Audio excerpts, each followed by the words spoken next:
Allow me to pass over to the presenter, David Syrad. Thanks, Vivian. My name's David Syrad, and I'm a founding partner at CBI Partners. We're a consultancy focused on cross-border management. Since 2006, we've been supporting multinational corporations and mid-sized family companies in growing their cross-border businesses. Today, we'd like to share with you some key points from our experience of managing crises across borders in Japan and Europe. Marcus, who's currently a non-active partner in CBI, will also talk about his experience during one of the biggest crises we managed together. We aim to give you insights into how to manage yourself personally, how to address the needs of your employees, what's expected of you as a manager, and how to find and implement solutions. Even before COVID-19, the global trading system and many industries and regions were facing rapid destabilizing changes. Now we're in a state of extreme volatility and change, and only the best managed, most adaptable teams will succeed in using this situation to build the new business model that will be required to survive and prosper post-COVID. To build the new model, we have to survive the collapse of the existing one. This means we have to optimize our teams and structures and have to rethink daily how to optimize everything we do for a post-COVID setup.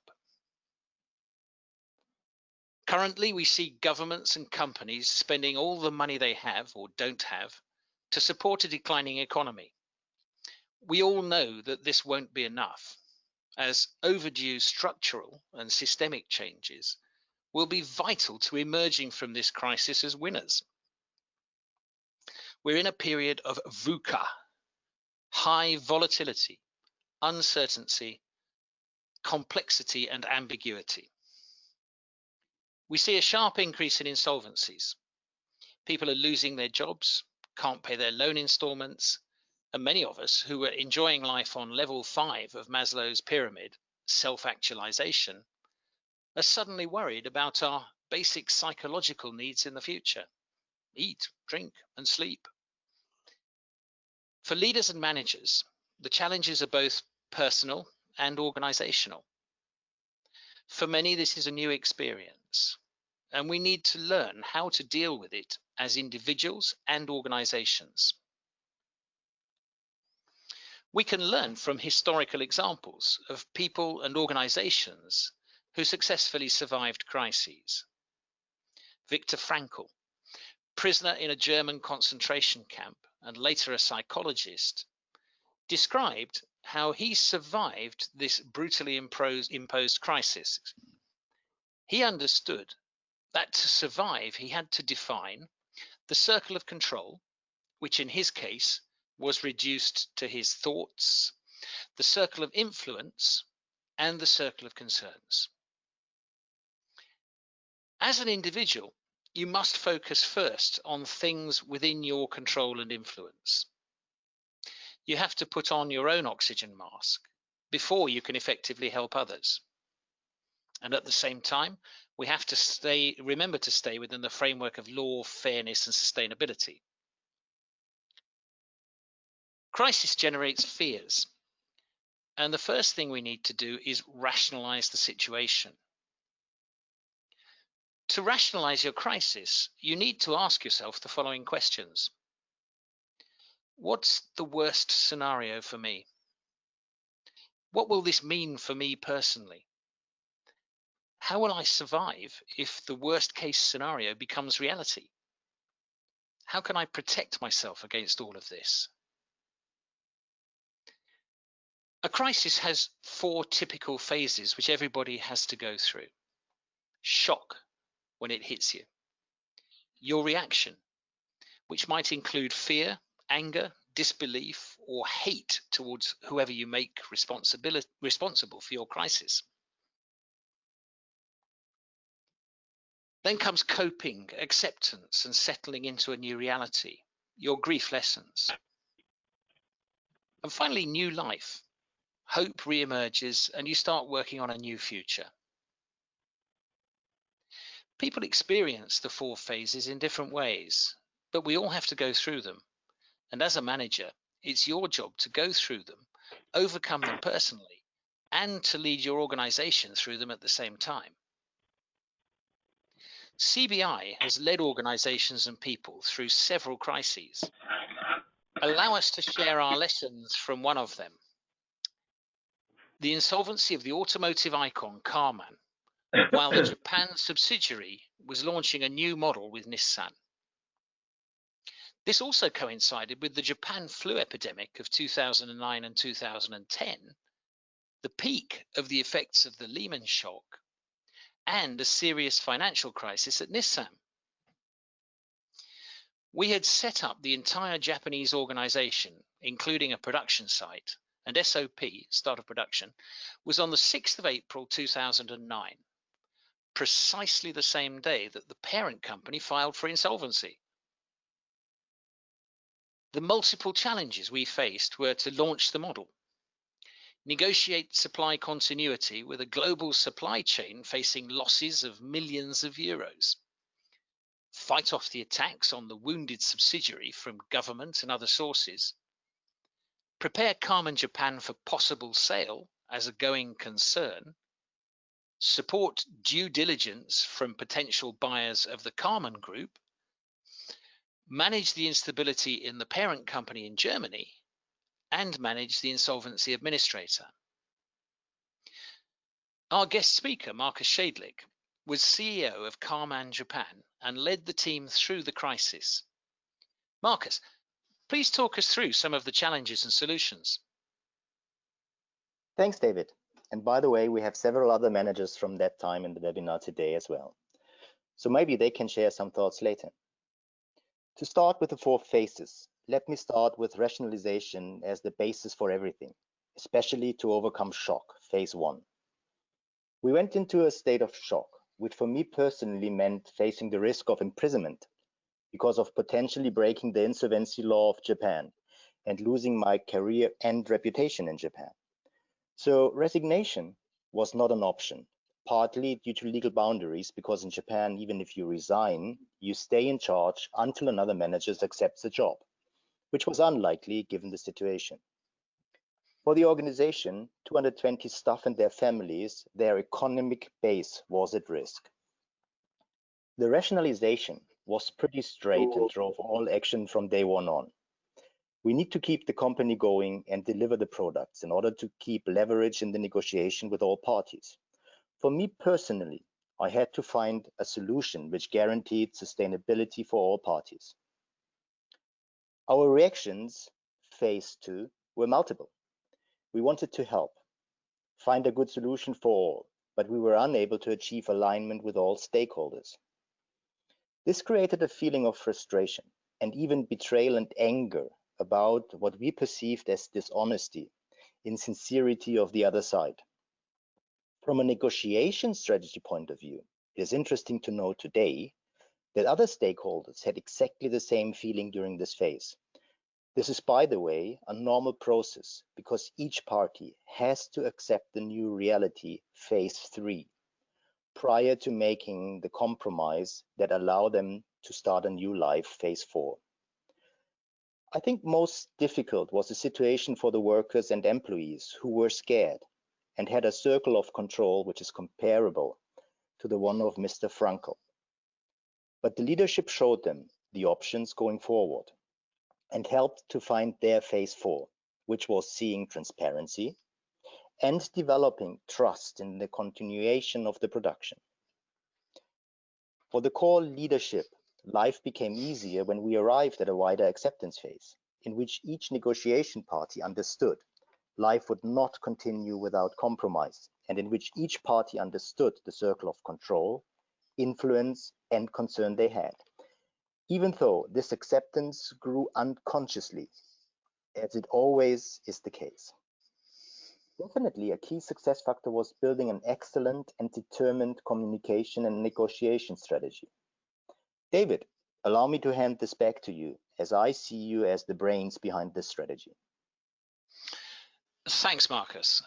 I think what we achieved was cross-border teamwork, diversity, and an aligned communication and negotiation strategy. As a lean manufacturing facility, the Japan organization was not able to become a fully functional company overnight. Nevertheless, the stress and fear of losing everything brought together a strong leadership team of 5 people who started to adjust to the new situation. The team was diverse, 3 Japanese and 2 European managers. And we quickly involved a trusted external Japanese-speaking German lawyer in Tokyo, who helped us to create significant value out of the situation. By arguing out conflicting viewpoints, we found effective solutions. The discussions extended to other stakeholders and were sometimes very tough, because in most situations, a decision meant that somebody would lose several million euros. Allow me to jump in here. Seeing the amount of money involved, trust and respect were key factors. We even developed a positive relationship with the insolvency administrators, who initially focused mainly on getting hold of the cash, which we had, legally under Japanese law only, moved to access protected bank accounts. But they quickly understood that the sale of a profitable going concern would bring more value than the withhold cash. Yes. And another important factor was specialization. We identified the different strengths and weaknesses of the team members and assigned roles. One focused on finance, one on supply negotiation, one was the bad cop, another was the good cop. Surprisingly, the sound of laughter was often heard from our situation room during meetings. Humor isn't for everyone, but it allowed us to explore new ideas and release the tension generated by constant pressure. A team that laughs together stays together. And it was good to have a British person in the team, because black humor was needed often to be able to move on. Okay, so we're describing here, with hindsight, a linear chronological process, but in fact it was nothing like that.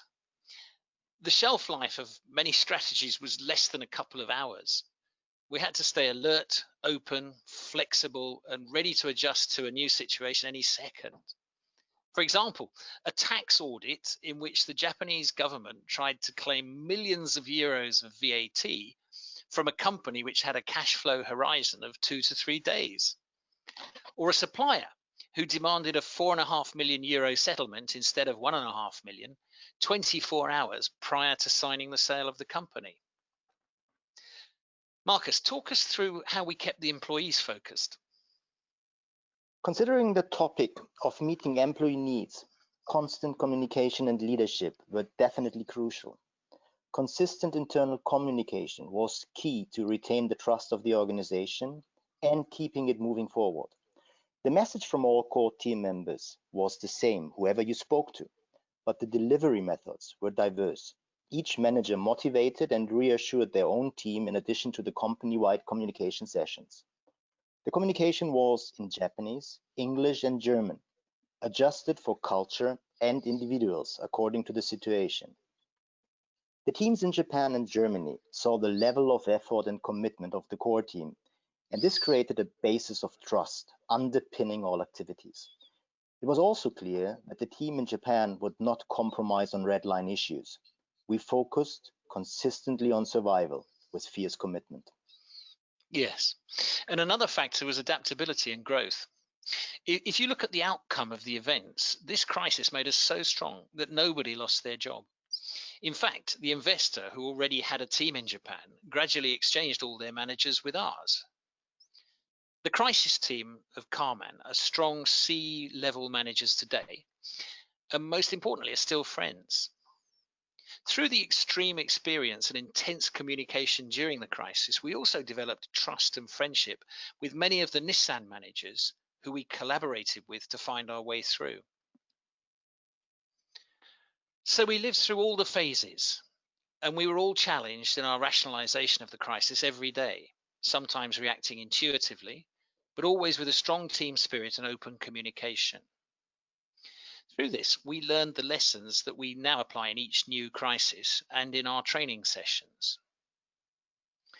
Let's return though to the personal strategies and skills that managers need to guide their teams. Marcus, as the CEO, you lived this personally. Well, what are the personal strengths that help people to survive the crisis? One being acceptance of the situation and understanding that the only way out of the crisis is to master it. Because especially in Japan, you cannot just screw up and start a new life tomorrow. Another being realistic optimism, or as Churchill said, never give in, never, never, never. Don't accept the reality that others want to impose on you. Build your own vision and follow it through. Stress management, from sports to meditation to drinking a little bit from time to time. Mens sana in corpore sano, a healthy mind and a healthy body. I remember not sleeping well for almost 1.5 years, but not being ill a single time because I kept my routine of doing sports in the morning. Please watch out for your members who are falling behind because of emotional stress and provide them support. Perhaps the most important one is self-awareness and the social structure you build.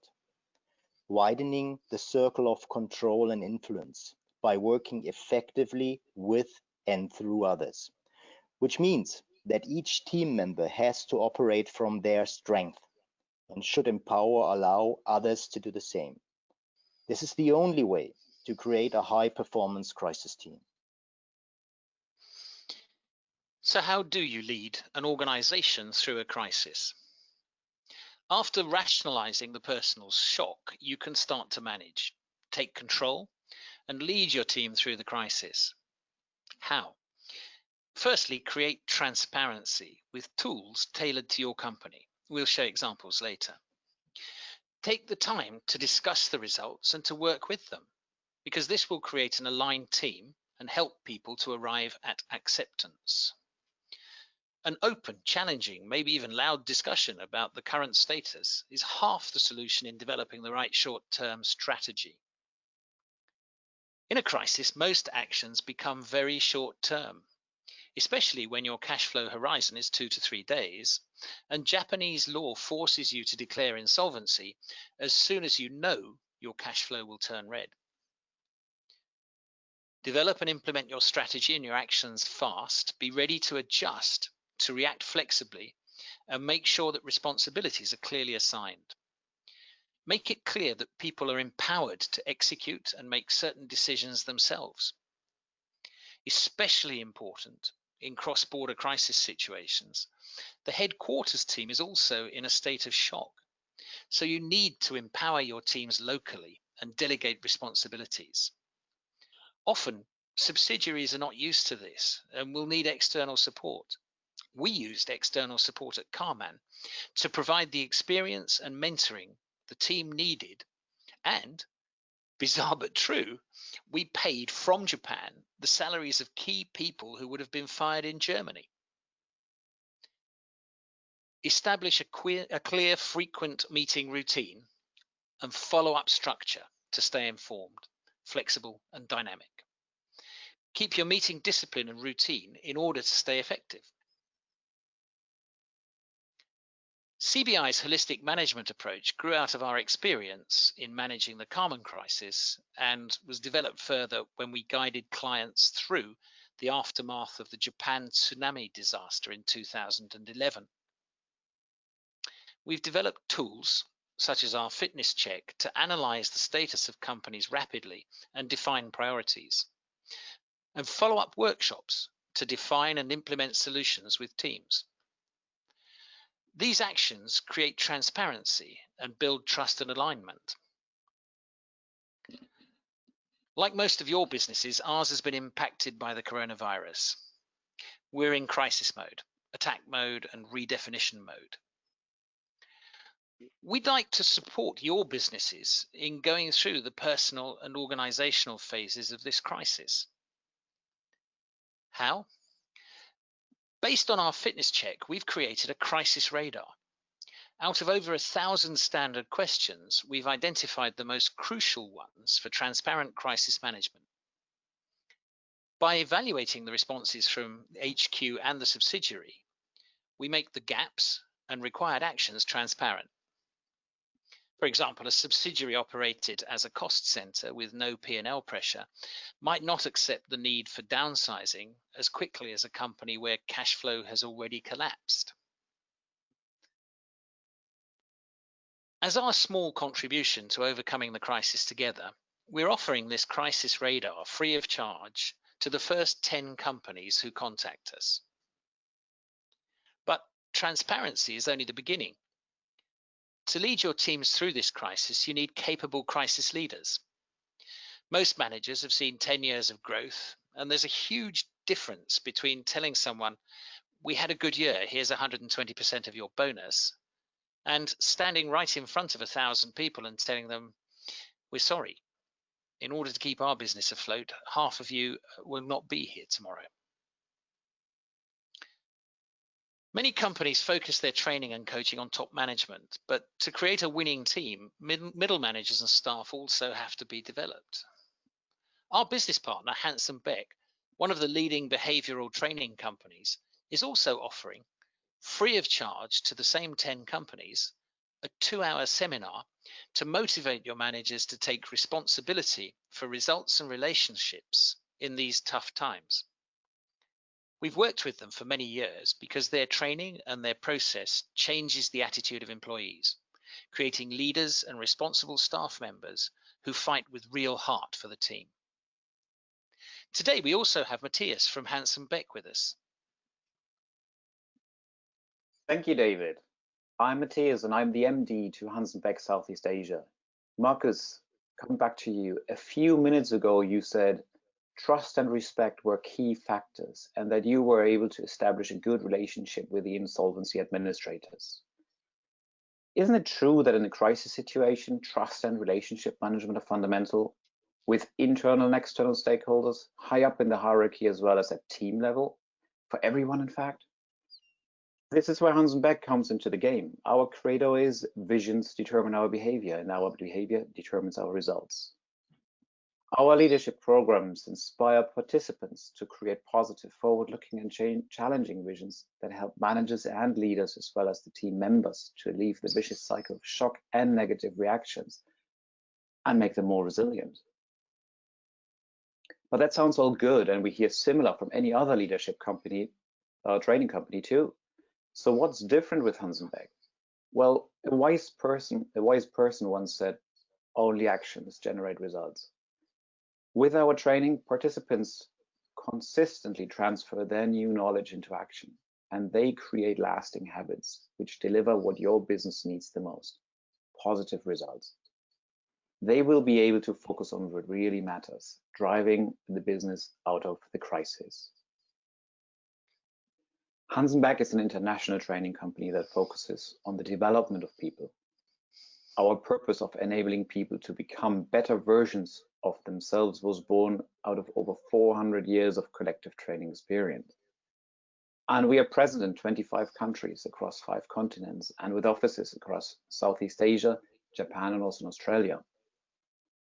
This 2-hour online session that David announced will give you an insight to how to motivate yourself, but also how to motivate your managers and your teams to take responsibility for the results and the relationships in these tough times. So please sign up to our offer and we will personally get back to you and discuss how to help you to become a better version of yourself and how to become future-proof. Now back to David. Thanks, Matthias. You'll find a link to this offer on our webpage and on our LinkedIn profile. A customized fitness check with training or review elements normally costs around 2 million yen, 15,000 euros, and is the starting point for creating transparency and alignment. The combination of the Crisis Radar and Hanson Beck's leadership module is the perfect start for motivating and empowering your teams to come out of the crisis on top and not as victims. We hope that this short webinar has helped you to see this crisis as a chance to build something new for yourselves and for your organizations. CBI is currently representing and restructuring several companies, and we hope that sharing our experience can help us all to avoid the worst consequences of COVID-19. Now I'll hand you back to our moderator, Viviane. Thank you. The floor is now open for questions and comments. You can send us a chat message with your question and email address. If you wish to be unmuted, please include that in the message as well. We will then call out your name and you can unmute your microphone. Also, make sure to select to organizers only. Okay, so we have a question from Mike, who says, what are the major mistakes one can make managing a crisis? Well, let me go first on that one. I would say that perhaps the biggest mistake is to try to go too fast. As we discussed, you have to go through the various phases of rationalization, acceptance, and build your new reality. And if you try to negotiate with a stakeholder who hasn't been through the first 2 or 3 phases, it's not going to work. The information won't be processed, the response will be wrong. It simply doesn't work. Marcus, you have any thoughts on that? Well, I think that's my personal takeaway as well, and that's not only for business. That's also for private discussions with children or family. I think it's the same. You have to arrive at the final stage. Yeah. Good. Okay, from Stefan we have how well is Japan handling the crisis compared to Europe? That has multi layers of answers, I think. Well, I'm trying not to be controversial, but in most crises I see in Japan, Japan and the Japanese people handle them rather well, and the government tries to keep up with the people. So if I think about the tsunami, the government was not particularly effective, but the Japanese people were strong and stoic and organized and came through very well. And I think in terms of dealing with the biological side of the crisis, we're in a similar situation in Japan. Economically, I think although there are some serious bureaucratic problems in accessing funding, Japan has actually moved to fund businesses and support people relatively quickly. We have a question here from Sri saying, I've seen many businesses in India go through a comparable process from a close perspective and have been part of the business turnaround mandate, which we managed consciously, as you describe, and it worked very effectively. I think other people in the audience, for other people in the audience, it's interesting to learn where the big gaps are, because which things can go wrong, and can you give us some insights? Okay. Well, I think you need to stay very, very flexible. As we mentioned, strategies have a very, very short shelf life. They can only have a short shelf life if you throw them away and look for a new one as soon as you can see they're not working. Communication, if you can't keep your employees, say, reassured and supported, knowing that they're supported and focused on the overall objectives of the company, you can't do anything. Actions only happen through people. We spent a lot of time communicating with the employees, and we had multiple communication sessions daily with the management team. Communication with the stakeholders was equally frequent. Communication with the customer, Nissan, we spent, I don't know, 60% of our time communicating. I'm surprised we were able to manage the business. And David, maybe one thing which we always went through the options everybody on the table had before we went to the meeting. And I remember one sentence becoming a routine sentence when going through options, which was, please remember, intelligence has limitations.